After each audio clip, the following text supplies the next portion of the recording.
Okay, right now the capacitive pickup, HT25, is hooked up directly to the spark plug wire. You see there's a lot of fairly low peaks here. And what I did was I installed a COP extension wire in series with the spark plug wire, and now I'm going to move the lead, whatever the pickup, over to that.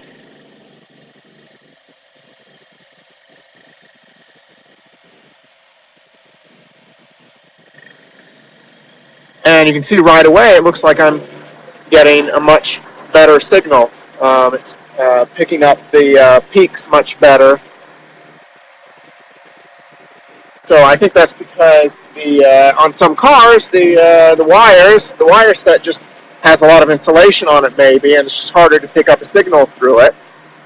So that's always something to keep in mind.